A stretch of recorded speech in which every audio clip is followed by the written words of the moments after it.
Europe 1, la France bouge. La pépite. Lydie, vous allez bientôt avoir 40 ans. On va revenir un petit peu sur votre parcours. Cathy est née, donc c'est le nom du chatbot, il y a quelques mois, après plusieurs années de recherche pour déceler, avoir la technologie. Vous avez été enseignante en arts plastiques pendant 10 ans dans les collèges, les BTS. Il y a eu plusieurs déclics dans votre vie. D'abord, il y a eu le déclic des attentats de 2015 avec Charlie Hebdo, où vous aviez du mal à vous positionner en classe, à dire on va faire des nus. Enfin, c'était compliqué déjà. Là, ça a démarré. En fait, je pense que ça a démarré avant parce que je suis une ancienne victime. Ça trottait déjà. Vous avez été victime de harcèlement. Oui, j'ai été victime de harcèlement en primaire, donc ayant 40 ans, bien avant le cyberharcèlement. Mais c'est quelque chose qui est vraiment resté ancré en moi. Pendant longtemps, vous avez été victime ? En fait, un profil d'enfant harcelé, ça commence en primaire. Vous êtes dans une petite école, vous allez dans un petit collège, c'est les mêmes personnes. Donc en fait, je dirais jusqu'à mon bac. Parce que j'ai votre bac. Ouais, j'ai primaire, le profil. Collège. C'est quoi le profil ? Le profil, c'est à l'époque, en tout cas parce qu'aujourd'hui ça a changé, c'est l'enfant différent qui est plutôt bon élève. Donc lui, il sait pas faire pas de vagues. Et en fait, c'est très simple. Il y a plein de manières. On m'a appelé Caca Moineau au lieu de Catalano pendant des années parce que j'avais fait tomber un gâteau à la récré. C'est resté peut-être 5 ans d'élèves plus âgés que moi. Parce que vous l'avez dit, c'est des élèves qui se suivent. Ce sont des petits établissements. Puis donc vous ne pouvez pas vous en séparer. En fait, il y a ça et puis c'est des classes mixtes. Donc en fait, vous allez avoir du CE2 avec du CM1 et du CM2. Donc du coup, les CM2, ils sont puissants. On le voit souvent, les 6e, ils sont harcelés par des enfants un peu plus grands. Quand vous arrivez au lycée, vous êtes en seconde. Donc ça, c'est la première chose, c'est que c'était quelque chose d'important pour moi et c'est une mission que je me suis donnée quand je suis devenue enseignante. Je me suis dit, tu feras les vagues pour les enfants qui font pas de vagues. Donc ça, c'était important. C'est aussi la raison pour laquelle vous êtes devenue enseignante. C'est la raison pour laquelle... Première partie de la réparation. C'est ça, et enseignante en art plastique. L'art plastique, c'est une autre moyen de communiquer avec les élèves. On les détecte différemment. Parce qu'en fait, dans leur production artistique, vous allez voir les faiblesses qu'ils ont et puis vous allez les suivre. Moi, mes élèves, je les avais de la 6e à la 3e, ceux qui prenaient l'option de la seconde jusqu'à la terminale. Et vous en avez décelé ? J'en ai décelé plusieurs, j'en ai remonté plusieurs au chef d'établissement, et dont un qui a fini par écrire un livre, parce qu'on l'a porté longtemps. Cet enfant-là, à l'époque, il était homosexuel. Au tout début de ma carrière, c'était plus compliqué, même si c'est toujours compliqué aujourd'hui. Et du coup, je lui ai dit, il faut que tu écrives, il faut que tu parles, il faut que tu fasses entendre ta voix. Donc, vous avez décidé de quitter l'éducation nationale parce qu'il y a eu les attentats 2015, il y a eu Samuel Paty, Aude Gros-Choc, tout ça, ça vous a remué. Vous avez entamé une reconversion professionnelle dans le marketing, c'est ça ? Vous y avez travaillé pendant 5 ans. Et vous avez cofondé en 2020, juste avant le confinement, avec votre frère, IA Médical. IA Médical, c'est IA comme l'intelligence artificielle. À chaque fois, ce sont des chatbots. Alors, pour que l'on comprenne bien tous, c'est quoi un chatbot ? Un chatbot, c'est un programme informatique qui est entraîné à vous apporter une réponse personnalisée, à vous apporter de l'information et à vous apporter des ressources. Et nous, on a choisi de le faire de manière complètement anonyme. Vous n'avez pas besoin de vous inscrire et c'est complètement gratuit. C'est accessible sur un téléphone, sur un site web, sur une tablette. Et c'est pour arriver jusqu'à Cathy. Vous avez créé Cathy parce que pour vous, le meilleur moyen de toucher les élèves au-delà de la création artistique, c'est de passer par la technologie. Et le reste, vous allez nous le raconter. Vous aussi, vous allez pitcher. Vous avez 1 minute. Alors, l'histoire de Cathy, c'est avant tout la rencontre avec Catherine Verdier, parce que quand vous avez été un enfant harcelé, vous avez besoin de légitimité. Et pour faire ce chatbot, je voulais un autre expert, quelqu'un qui le prenne la tête froide, qui vienne pas du milieu enseignant et qui ait une autre expertise.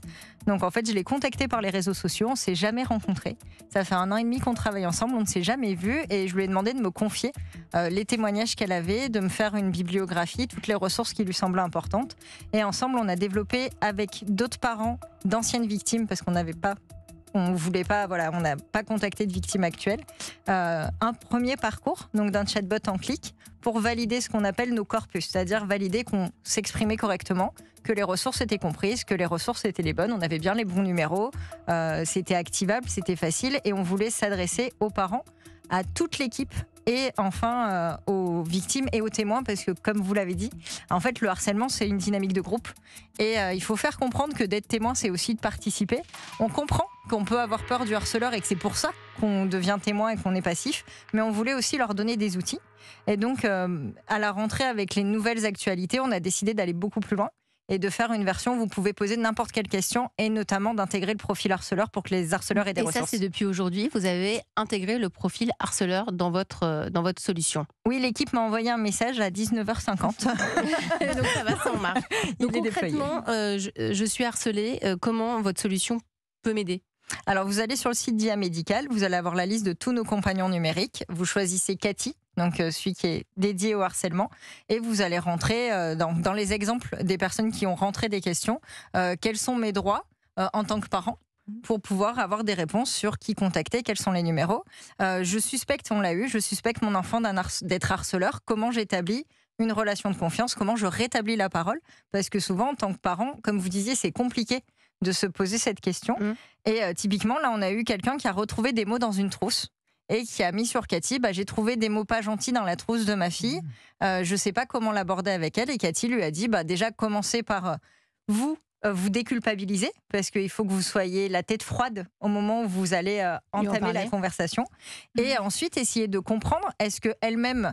Enfin voilà, partez pas du principe que c'est elle la fautive, essayez de remonter à l'origine pour comprendre les tenants et les aboutissants. Charlotte Cobel, vous êtes la secrétaire d'État auprès de la Première ministre chargée de l'enfance. Quel regard portez-vous sur cette solution? C'est une nouvelle solution. Et ben voilà, qui répond à beaucoup de choses. Dans ce que je viens d'entendre, évidemment, accompagner les enfants harcelés et les familles, et accompagner aussi les familles d'enfants potentiellement harceleurs. Moi, je l'avais dit après l'histoire tragique de la petite Lindsay, tous les parents devaient rentrer le soir pour discuter de cette situation avec leurs enfants. Moi-même, j'ai fait l'exercice avec ma fille de 15 ans. Elle m'en voudra certainement que je parle d'elle. Mais quand je suis rentrée, elle m'a dit « Tu sais, maman, la petite Lindsay, elle faisait la meuf. » Je lui ai dit « Mais ça veut dire quoi, faire la meuf ?» Et j'ai pu discuter avec elle et puis j'ai pu lui dire... Ça veut dire quoi alors ? Alors, elle était peut-être en photo, donc elle se mettait en photo, elle était beaucoup sur les réseaux. Et je lui ai dit, mais est-ce que ça justifie que... Ah non, j'ai pas dit ça. J'ai dit, mais tu vois, ta première réaction, ça a été ça. Donc, articuler, réfléchir, et je trouve ça très intéressant que vous donniez des leviers pour les parents, parce que c'est pas facile. Mais non, c'est pas discussion. facile. On fait quoi? Et puis surtout, entre l'inceste, les violences intrafamiliales, le harcèlement, mais on en parle comment et on leur dit quoi aux enfants? Alors, vous avez parfaitement raison. Il ne faut pas paniquer, il ne faut pas angoisser tous nos enfants, mais il faut prendre régulièrement des temps d'échange, parce que en fait, il y a quand même pas mal de tabous. On en parlait en rejoignant votre studio. L'idée que tous nos enfants vont bien, qu'ils grandissent dans un environnement joyeux dans notre pays, n'est pas totalement vrai, je suis désolée, parce qu'il y a plein de choses nouvelles, magnifiques, mais il y a des risques un peu partout, et dans le numérique notamment, mais pas que, dans l'école, dans l'écolo, etc. Il faut donner quelques outils aux enfants pour avoir fortement confiance en eux, pour savoir se défendre, pour être bienveillant, et moi je soutiens vraiment l'initiative du ministre avec les cours d'empathie, pour se mettre à la place d'eux. Se mettre à la place d'eux. Et voilà. Et donc le proviseur inclus. Et évidemment, le proviseur. Tout le monde. Alors, je vous ai dit que j'étais le ministre des enfants, mais je suis le ministre aussi de tous les professionnels qui travaillent avec les enfants. En tout cas, j'essaye d'animer ce collectif. Et c'est eux aussi qui sont des leviers.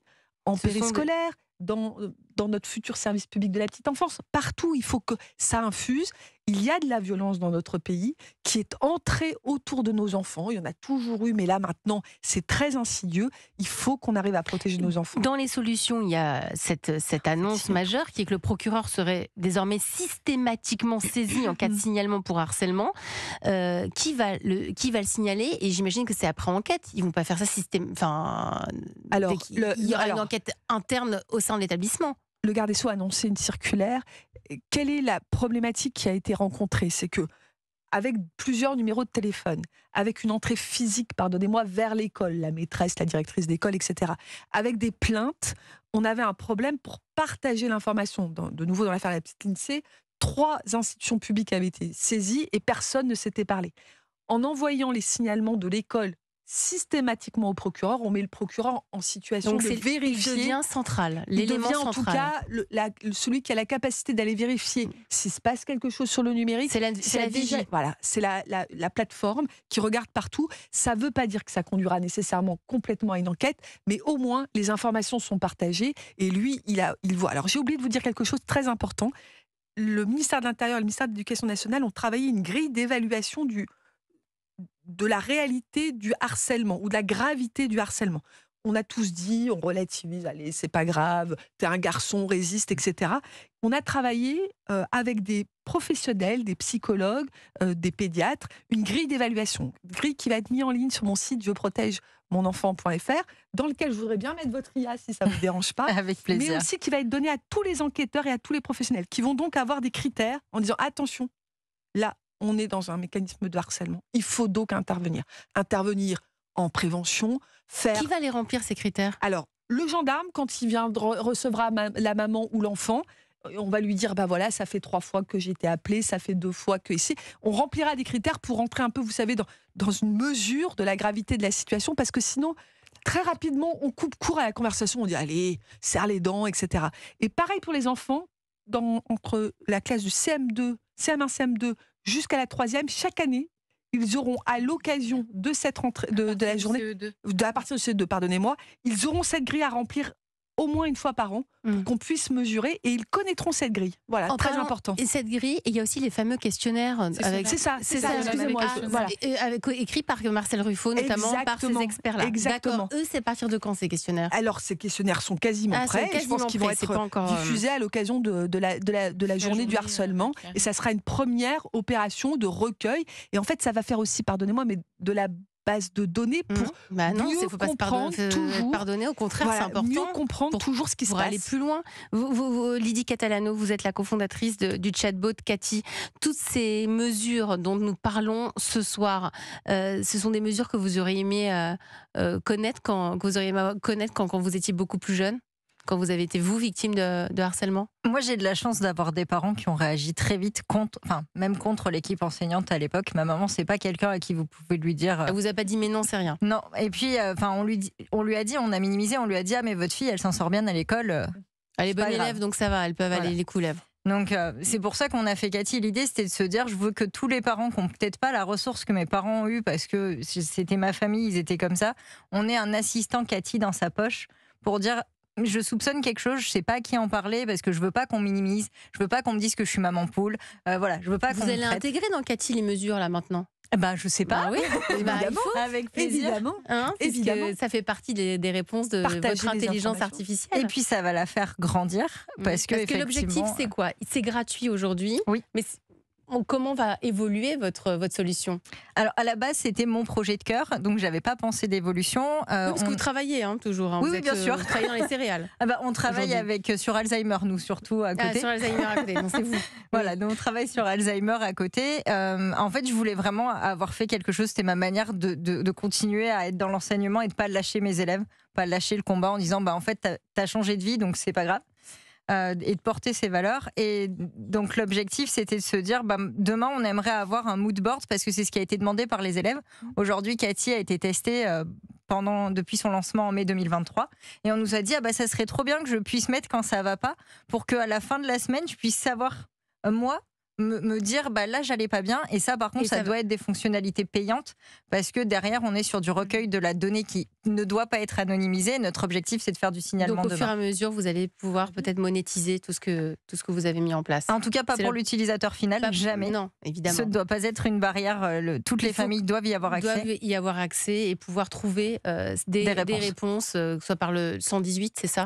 38, oh là là. 118 et 119. 18 et 119 enfants en danger. 30, mais là, harcèlement, simplifiez-vous la vie, 30-18. 30-18 pour le harcèlement. Vous restez avec nous sur Europe 1. Nous sommes toujours dans cette émission spéciale avec vous, Charlotte Cobel, secrétaire d'État auprès de la Première ministre chargée de l'enfance. Avec vous, Lydie Catalano, cofondatrice du chatbot Cathy. Avec Benjamin Lévesque. Benjamin, toujours d'ailleurs, d'autres entrepreneurs mettent au point des solutions pour aider les victimes contre le harcèlement. Vous en avez trouvé d'autres? Oui, l'exemple d'un Normand. Il est papa de 2 enfants ayant subi du harcèlement à l'école. Alors, il a conçu l'application du nom de Qui Vive. Alors, concrètement, vous la téléchargez, cette application, dans votre smartphone, et vous l'activez en partant, par exemple, le matin. Et donc, ça va déclencher un enregistrement audio.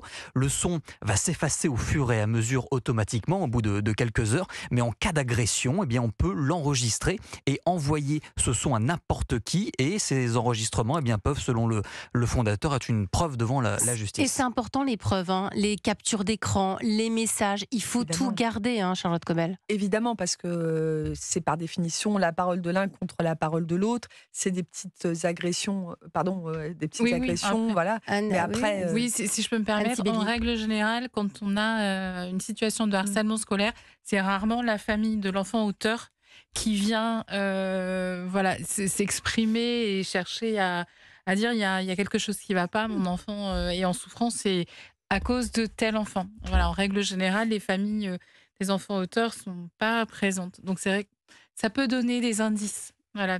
Mais vous restez avec nous, Anne Sibeli. Vous Oui. êtes un autre talent de ce soir de la France Bouge. Europe 1, Le talent de la France bouge. Et oui, Anne, vous avez 41 ans, vous avez cofondé l'association La Vague à Poitiers. Oui. Il y a encore 10 ans, vous faisiez du recrutement en région parisienne. Oui, tout Hein, à vous fait. aussi, Dans c'est- une ancienne vie. Des anciennes vies en cabinet, puis à Poitiers. Depuis 3 ans, vous travaillez dans les céréales, c'est vous. Voilà. Et comme souvent, une initiative positive, c'est l'émanation, c'est la naissance, c'est lié à une histoire personnelle. Tout part de votre fille qui a été harcelée, ainsi que vos deux vos Voilà. associés. Alors, elle était en école primaire, donc on parlera plutôt de violence scolaire, puisque du coup, le harcèlement scolaire peut s'appliquer, le délit s'applique plutôt à partir de 13 ans, puisqu'en dessous, ils n'ont pas la...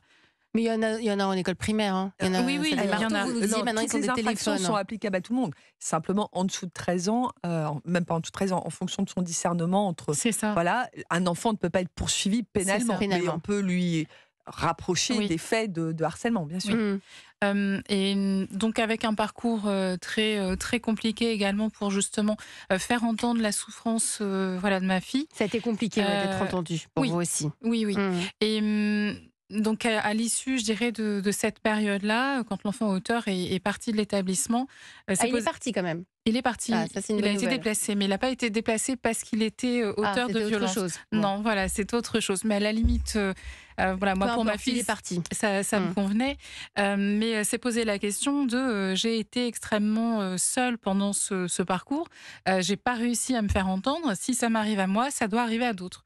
Et à l'époque, j'avais sollicité un journal de la région pour faire paraître un article sur l'omerta, en fait, sur le harcèlement scolaire dans les écoles primaires. L'omerta du côté des profs, L'omerta du côté, oui, de la direction de l'établissement. je dirais du côté de plus largement l'éducation nationale, hein, l'inspection, le rectorat. Qui ne et en voulait fait, rien entendre. Voilà, cet article avait généré une rencontre parce que l'ex-président de l'UDAF 86, Guy Pallier, m'a contacté et nous a Et fait donc, vous rencontrer avez créé un collectif. Un collectif. De ce collectif est née l'association. L'association s'appelle La Vague. La Vague. Et je vais vous laisser nous la raconter. C'est parti. Ça marche. Donc l'association La Vague, c'est une association qui lutte contre le harcèlement et les violences scolaires de la maternelle au lycée. Donc elle est née en 2022, il y a à peu près un an, à la suite d'un collectif. On a 3 missions principales. La toute première mission, c'est l'accompagnement des familles dont les enfants sont victimes de violences ou de harcèlement. Et là, on les accompagne jusqu'à la résolution en fait de la situation pour leur enfant. La deuxième mission qu'on a construite, elle se fait autour de la prévention en fait et de la sensibilisation également, donc à l'intention des enfants de la maternelle au primaire, mais aussi des familles et des adultes. Et la troisième mission qu'on s'est donnée et qu'on maintient, c'est de faire parler du harcèlement, de le rendre visible et de mettre en lumière ce qui fonctionne, ce qui fonctionne pas, pour que ce soit un sujet qui soit traité. Merci pour votre pitch, Anne Sibeli, cofondatrice et présidente de l'association La Vague. Je me tourne vers vous, Charlotte Cobel, votre regard sur La Vague. D'abord, on a besoin de tout le monde, et en particulier des associations qui sont toujours de formidables aiguillons et de formidables vecteurs d'avancée dans ces sujets-là. Elle aussi, il faudrait qu'elle se réunisse, parce qu'il y en a beaucoup. Alors, oui et non, parce que Madame est installée sur le territoire du Poitou, De la Vienne, ouais. de la ville de Poitiers. On a besoin de mailler le territoire, on a besoin d'avoir des réponses adaptées à chaque territoire. Donc, on le voit bien, ça peut toucher n'importe quelle école, des écoles avec des classes qui sont multiniveaux, comme des gros établissements scolaires où, de nouveau, le message WhatsApp va toucher 1000 personnes. Donc, c'est très bien d'avoir ces initiatives-là. Moi, ce que je voulais aussi dire sur ce qu'a dit Madame, c'est que on a un sujet dès l'école primaire. Et dans l'école primaire, on est donc en train de parler d'enfants qui ont effectivement moins de 10 ou 11 ans en général, et qui donc sont à la fois dans la construction de leur sociabilité, et en même temps peuvent déjà ne pas être adaptés à avoir des troubles ou à avoir des comportements évidemment inacceptables. Et c'est là où c'est pas facile parce que évidemment, quand vous êtes parent, vous dire que votre gamin est déjà du côté de ceux qui sont pas désirables, voilà, Oui. c'est pas facile et il faut travailler. Et les associations sont très importantes pour mettre du lien, pour accompagner ces familles qui souvent se côtoient dans Elles le se même côtoient, village. elles ont même... dans le Vous même auriez aimé, village. par exemple, que des policiers interviennent pour vous, Anne? Ce qu'on aurait souhaité, c'est juste de l'écoute au départ. Ah, une juste de écoute. l'écoute. Voilà, déjà ça aurait été bien, de vrais échanges. Après, de faire intervenir effectivement les forces de Parce que l'ordre. des policiers qui interviennent en classe, ça a été le cas. Là, il y a 2 élèves d'un Alors, en lycée collège, en hein. Vendée En qui ont collège. été. On est au collège, on n'est pas à l'école, ont été Oui. interpellés Donc, on est directement. responsable pénalement. Ils sont responsables pénalement de par leur âge. De par leur âge. Ouais. Important. Ça s'est passé hier. Ils sont soupçonnés de faits de violence sur une élève de seconde. Est-ce que l'électrochoc, est-ce que c'est l'image de l'autorité qui va s'imposer partout C'est et le- à tous et même à l'intérieur des établissements? Alors, de toute façon, à l'intérieur des établissements, et le ministre ne me contredira pas, il l'a redit, l'autorité doit s'imposer. Est-ce qu'elle s'impose par l'intervention extérieure de policiers ou par l'intervention, ce qui a été le cas de la situation d'hier, du proviseur qui fait venir dans son bureau et les policiers viennent chercher? Quoi qu'il en soit, le message, il doit être clair, c'est que ces faits sont effectivement très graves. On a changé d'ailleurs dans le précédent quinquennat la qualification des faits. Si le harcèlement scolaire conduit au suicide, il est puni de 10 ans d'emprisonnement, c'est-à-dire 5 pour un enfant de moins de 18 ans. Moins de hein. Donc 18 ans. on a aggravé les peines, donc ce message-là, il doit être clair. Donc, le Tolérance message est zéro. clair. Donc tolérance zéro. Donc s'il faut envoyer la police, on y va. Alors, que ça soit dans la classe, à la sortie de l'école, dans le bureau du proviseur, que ce soit le proviseur qui vienne dans la classe dire voilà cette situation et qu'il l'explique, ça me paraît indispensable pour que le sentiment d'impunité quand même qui prévalait, voilà. Jusqu'à présent, Jusqu'à aujourd'hui, présent. ce ne sera plus le Donc, cas. votre Donc, téléphone peut fermeté disparaître, et autorité. Vous pouvez être interdit de réseaux sociaux, vous pouvez être interpellé dans la classe devant tout le monde, vous pouvez donc être désigné clairement comme celui qui doit avoir honte. Et comme on le dit, peut-être un peu schématiquement, la honte doit changer de côté. De côté, la honte doit changer de camp et il faut continuer à parler, comme le disait le ministre de l'Éducation nationale ce soir. On va continuer de parler de harcèlement scolaire sur Europe